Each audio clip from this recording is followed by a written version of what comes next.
Boa noite. Meu nome é Maria dos Anjos, para quem não me conhece ainda. Eu estou na coordenação do grupo de oração Canção do Espírito, aqui do bairro Betânia. Sou casada e tenho 3 filhos. Eu quero dar essa introdução porque no finalzinho eu vou dar um testemunho que vocês vão precisar saber que eu tenho 3 filhos. Essa noite, Deus quer crescer, que faça crescer a fé dentro de nós. Essa noite Deus quer dar qualidade à nossa fé. Quer dar qualidade, quer qualificar a confiança que a gente precisa ter no coração de Jesus. Afinal das contas, foi revelada a Santa Faustina que a frase desse século para todos, que se repetisse insistentemente: Jesus, eu confio em vós. Essa é a frase desse século. Porque o Senhor sabia que nós iríamos passar por muitas tribulações. Porque o Senhor sabia que a gente ia passar por muitas decepções, muitas tristezas. Que o povo dele ia ser abatido. Como Cristo foi abatido na cruz, abatido no caminho da cruz, pelo peso da cruz, também nós cairíamos. Mas Jesus se levantou quando ele caiu com a sua cruz. E essa noite ele quer te levantar. Ele está te falando: levanta, porque você é meu filho, você tem dignidade de filho. Você não é qualquer pessoa. Você tem uma marca do batismo que eu te dei. Filho, filha, levanta. Você vai pegar o Salmo 61, na Ave Maria, página 702. Você vai pegar esse salmo e essa noite nós vamos rezar com esse salmo, porque o título desse salmo é Confiança Absoluta. Absoluta. A imagem que o Senhor nos dava na intercessão era de uma pessoa atravessando uma ponte de corda, muito bamba, muito insegura, e tinha um abismo muito grande. Mas essa pessoa, ela passava cantando, confiante, porque ela sabia que ela estava segura, apesar dela estar atravessando uma ponte de cordas. Apesar, o que você está vivendo?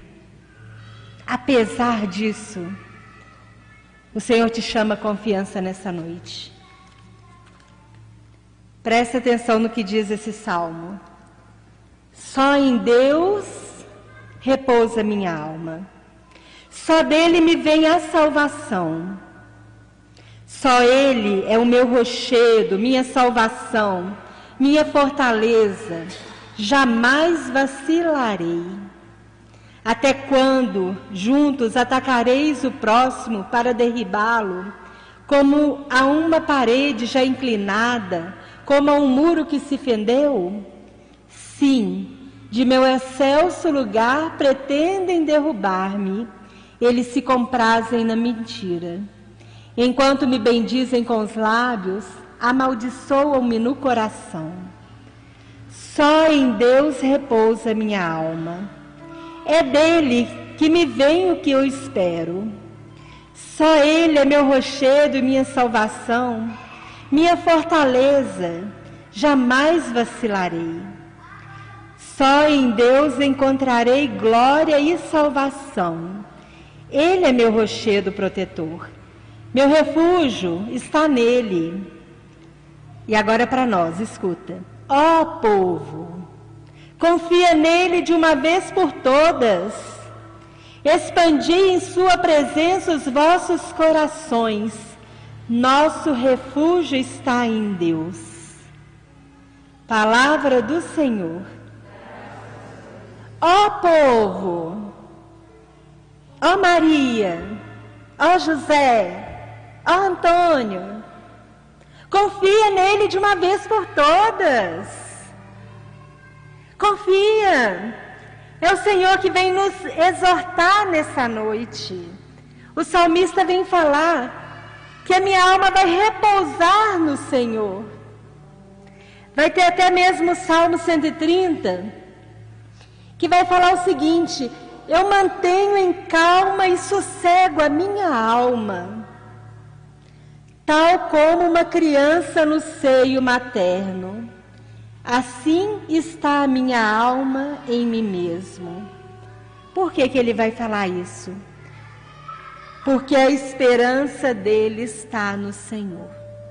Não está na riqueza, não está nas pessoas, não está nas situações, está no Senhor.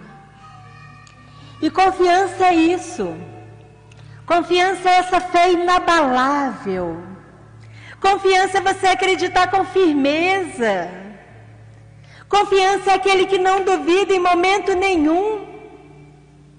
É aquele que acredita, que crê, apenas crê. E Hebreus 11:1 vai falar o quê? Que a fé é o fundamento da nossa esperança. Se o salmista vai falar que ele espera no Senhor, a nossa fé é porque nós esperamos no Senhor. O que é uma pessoa desesperada? Uma pessoa que não tem esperança. Desespero, que não espera. Aquele que espera, aquele que confia, jamais se desespera. Jamais. Ele pode entristecer, ele pode até perder noites de sono, ele pode até adoecer, mas ele não desespera, porque nós temos em quem esperar. Vai falar lá em Hebreus que é uma certeza a respeito daquilo que não se vê. A fé é isso. Eu não vejo, como essa pessoa na ponte, tem um abismo, mas eu tenho a certeza de que eu estou segura. Lá em Hebreus 10:37 vai falar também uma coisa muito interessante, que eu gosto muito. Não somos absolutamente de perder o ânimo para a nossa ruína. Quem perde a fé tem a ruína. Tudo dele desconstrói. Tudo dele vai para a água abaixo. Mas, vai falar lá em Hebreus 10 ainda, nós somos de manter a fé para a nossa salvação. O que é que vai nos salvar? É a nossa fé. É a nossa fé. Essa é a vitória do mundo. A fé é a vitória sobre o mundo. Isso está lá na carta de 1 João, capítulo 5, versículo 4. A fé é a vitória que vence o mundo. Mas eu queria saber o seguinte: quando é que a gente recebeu o dom da fé? Nós recebemos o dom da fé quando a gente foi batizado. Quando a gente se torna filho de Deus, não só criaturas, porque o batismo nos eleva à condição de filhos. Nós recebemos muitos dons, entre eles o dom da fé. E os dons do Espírito Santo, eles podem ser trabalhados, crescerem, ou eles podem ser esquecidos. Por isso que é preciso a gente trabalhar para esse dom crescer, sempre trabalhando com esse dom. A confiança em Deus, como que a gente adquire? As pessoas às vezes falam, você é uma pessoa de fé, você é uma pessoa que confia em Deus. E por que determinadas pessoas confiam cegamente em Deus? Às vezes a gente não tem essa resposta, mas hoje eu quero te dar uma alternativa dessa resposta. É porque essa pessoa vive muitas tribulações. É porque essa pessoa, ela tem sido provada. E com ela sendo provada, ela tem adquirido firmeza. ela tem adquirido constância, ela tem adquirido uma fé inabalável. É a tribulação que nos torna forte. Quantas vezes a gente reclama da nossa tribulação? Quantas vezes a gente reclama da nossa cruz? Mas eu quero te dizer que a confiança, ela é estimulada, ela cresce, sendo colocada à prova. Você está fortalecendo. Hoje em dia, pode ser que até as chibatadas nem doam mais no seu lombo, de tanto que você já apanhou. E muitas pessoas ainda perguntam, como que você resiste ainda de pé? Como que você consegue? Nós temos aqui na nossa assembleia hoje a Célia. Célia, eu quero te perguntar, como que você consegue vir ao grupo de oração? É porque é uma pessoa de fé. Quem sabe a história dela, sabe que a vida inteira ela foi uma pessoa que rezava, que entregava, que confiava. 42 anos intercedendo. E quando você morrer, Célia, se Deus quiser, nós vamos lembrar da Santa Célia que intercedeu 42 anos. Amém. Amém. Precisa ser estimulada a nossa confiança. A confiança, ela é provada nas situações mais adversas da nossa vida. Nas situações mais difíceis. É necessário confiar, mesmo que, ainda que, eu confio em vós, Jesus. O que eu posso fazer? É um ato de humildade. É porque você sabe que você não pode mesmo. Você é pequenininho, eu sou pequenininha. Eu sou limitada. É um ato de resignação à vontade de Deus. É um ato de aceitação. Eu não consigo, eu não posso, mas eu creio que Deus tudo pode. Deus tudo pode. Mas essa fé, Célia, é igual você falou, 42 anos, ela é adquirida, não é de um dia para o outro, não. Ela é adquirida depois de muita convivência. Quando você começa a confiar em alguém, para você confiar naquela pessoa, como se diz o ditado, é preciso que você coma pelo menos 1 quilo de sal com aquela pessoa. Então, com Deus é a mesma coisa. Há muito tempo, há muita convivência, há muita intimidade, há muita oração atrás disso. Todos os dias do ano, na presença de Deus, todos os dias. Muitas pessoas começam a caminhar, logo vem a primeira dificuldade, já desanime, já larga tudo. Não é para você desanimar, é para você continuar. Como disse, é para nossa salvação. Somos de manter a fé para nossa salvação.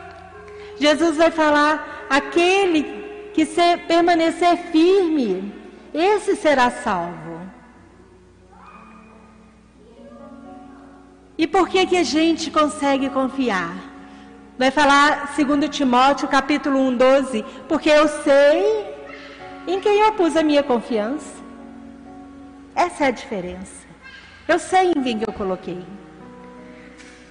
Quando a gente não tem fé, quando a gente não tem confiança, a gente tem medo. Olha aí como que o mundo está com medo.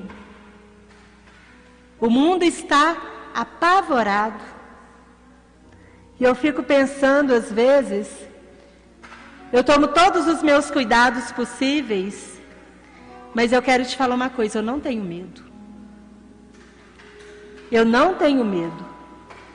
Porque eu sei que tudo concorre para o bem daqueles que amam a Deus. O medo produz insegurança, ansiedade, crise de pânico. Eu conheço uma pessoa que parou no hospital 2 vezes por causa de medo. Não tinha nada. Pânico. Acelera os nossos batimentos cardíacos. Quando você está naquela situação de fuga, aí você fica assim com aquela dor no peito, dá dor de barriga, dá falta de ar, dá angústia, sua frio. Você tem totalmente um descontrole emocional. Medo. Medo. E aquilo que às vezes muito pequenininho se torna muito exagerado. Muito exagerado. Você fica com pânico diante daquilo que é pequeno. Pode ser que seja a simples presença de um cachorro. Quantas pessoas têm pânico, fobia de cachorro? A simples presença de lugares fechados, de lugares escuros, de pessoas que morreram. Tantos medos. Medo do amanhã, medo de ficar desempregado, medo de adoecer, medo de perder a mãe, medo de perder o filho, medo de tudo. Medo, medo, medo, medo, medo. O Senhor vem te falar, confia. A confiança afasta o medo. A confiança tira a tristeza da nossa alma.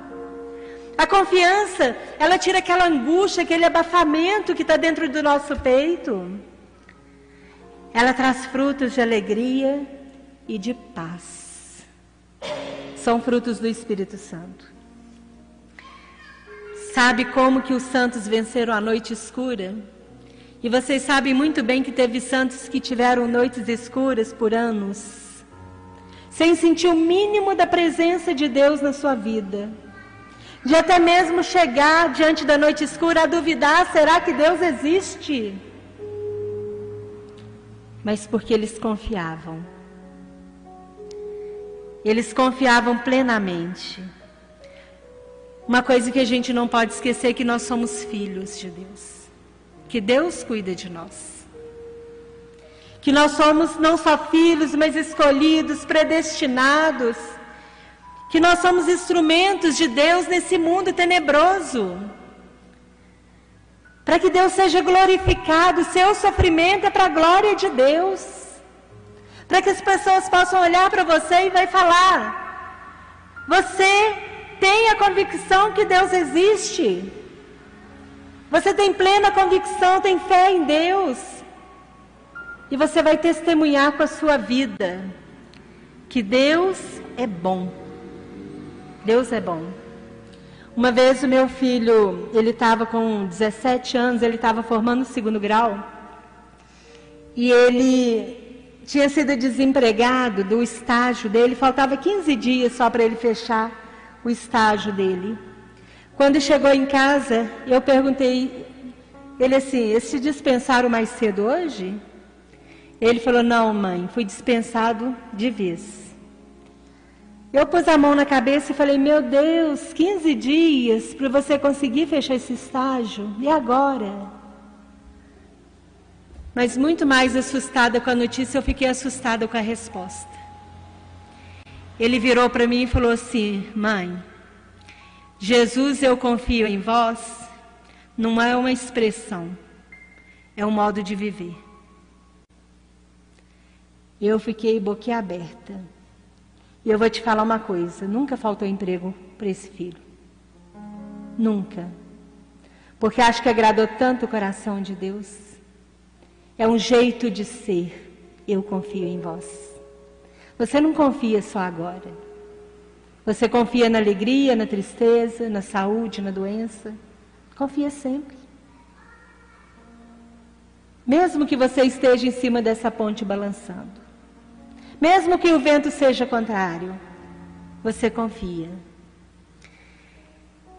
O testemunho que eu queria dar há muito tempo e que eu não conseguia até dar, e agora eu tive a oportunidade por causa da pregação, é porque, como eu tinha 3 filhos na JMJ com o Papa Francisco no Rio de Janeiro, em 2013, quando a gente soube que o Papa vinha, e a gente sabia que era um evento grandioso, de milhões de pessoas que estariam nesse local, e como os jovens precisariam ser atingidos por esse evento, eu e meus filhos, que ainda eram adolescentes, eu acredito que o Guilherme tinha uns 12 anos, uns 16, 18 anos, por aí, a idade dos três. Não me recordo muito.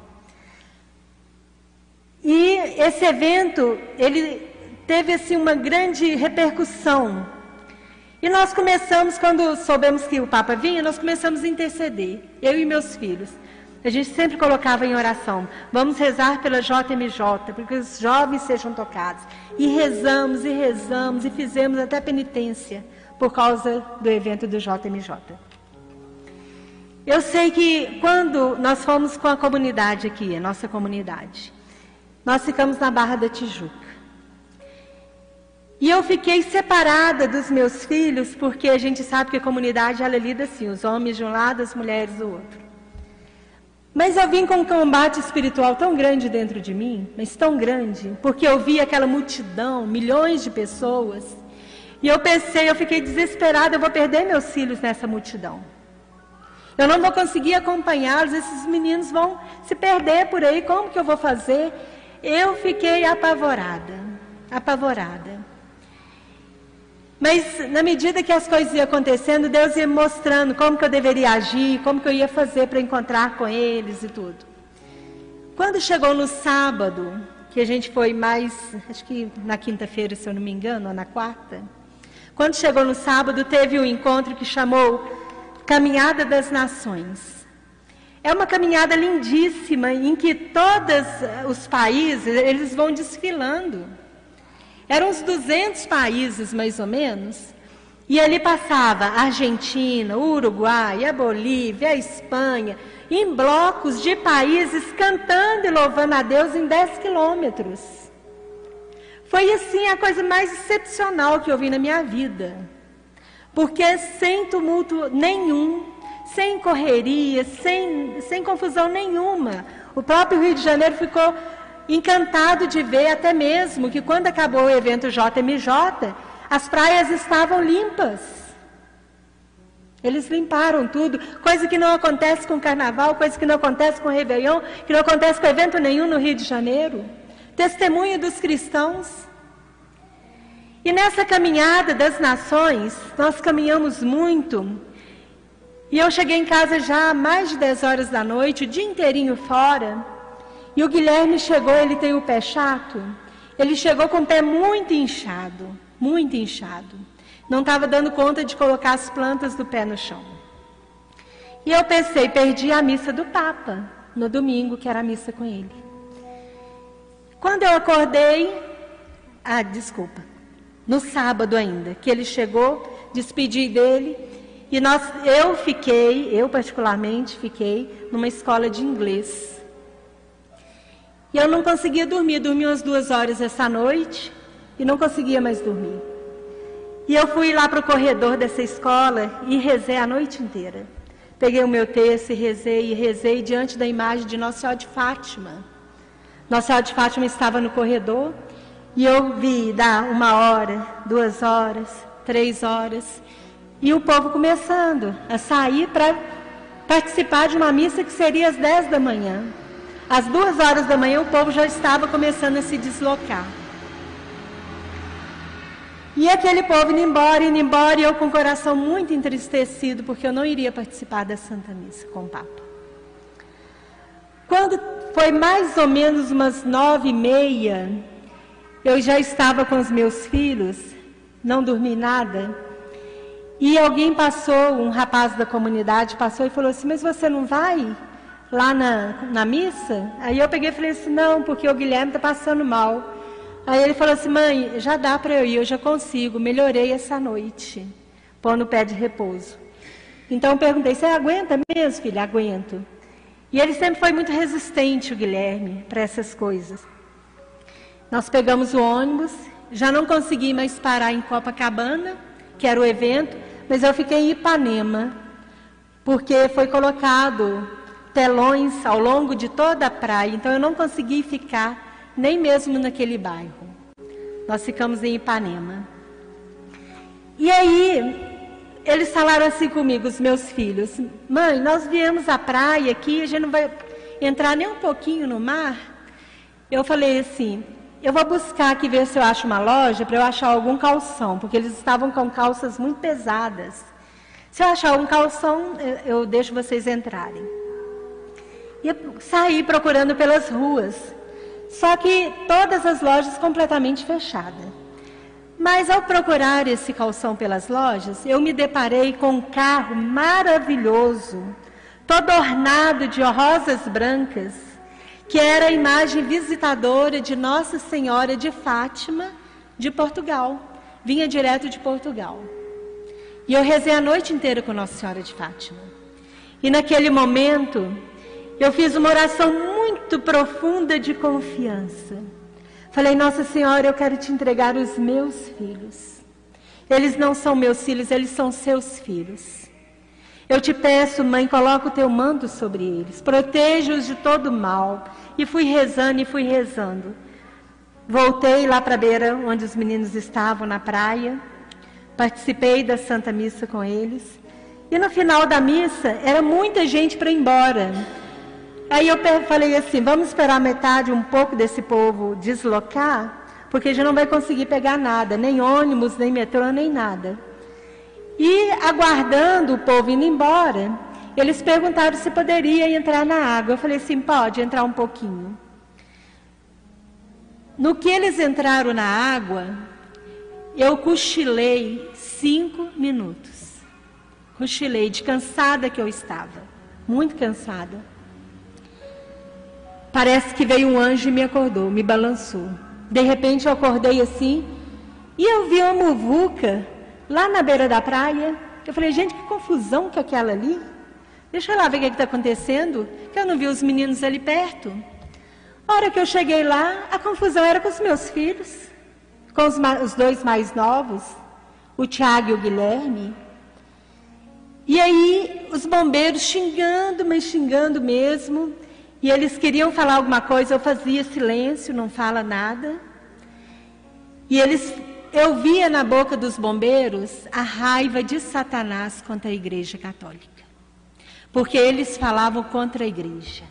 Porque vocês católicos, porque a Igreja Católica, porque isso e aquilo, só falando da Igreja. Coisa que não tinha nada a ver. Eu pedi desculpa, agradeci, retirei meus filhos. E eles falaram que os católicos são muito desobedientes. Porque os católicos... E eu fui procurar saber dos meus filhos. Aí o Guilherme me falou: mãe, nós não desobedecemos. Acontece que as ondas estavam muito grandes. E uma onda bateu na cabeça dele e levou ele para trás. E veio uma segunda e imediatamente arrastou. No que ele foi parar lá no meio do mar. Com isso, o Tiago ficou desesperado e foi atrás dele para poder nadar e retirá-lo. Só que o que aconteceu? Os 2 começaram a afogar. Os 2 começaram a afogar. E os bombeiros retiraram ele do meio do mar. Mas eu vim a noite inteira que eu voltei, colocando a mão sobre esses meninos e agradecendo a Nossa Senhora. Muito obrigada, mãezinha. Muito obrigada, Maria Santíssima, por ter cuidado dos meus filhos, os quais eu lhe confiei. E não foi só essa vez que o Guilherme já sofreu esse atentado para ser retirado. Hoje todo mundo sabe que ele está lá no mosteiro, na obra Santos Anjos, fazendo uma caminhada sacerdotal. Então a gente sabe que a gente precisa cada dia mais entregar. Porque se Deus é por nós, quem será contra nós? Vamos cantar essa música, escuta e confia.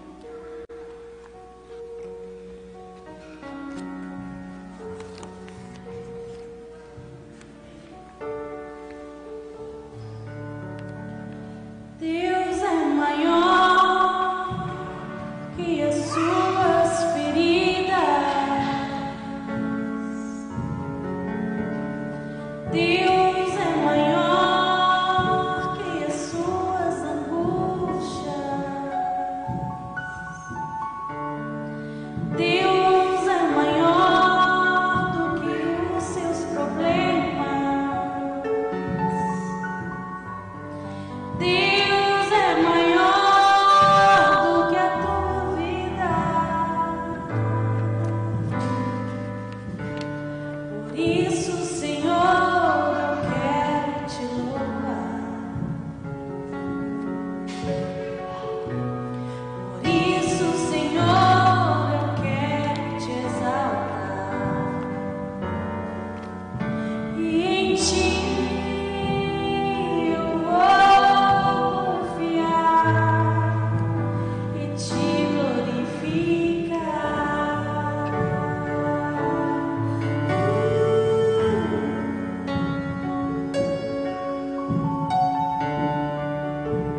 Você já pode ficando de pé.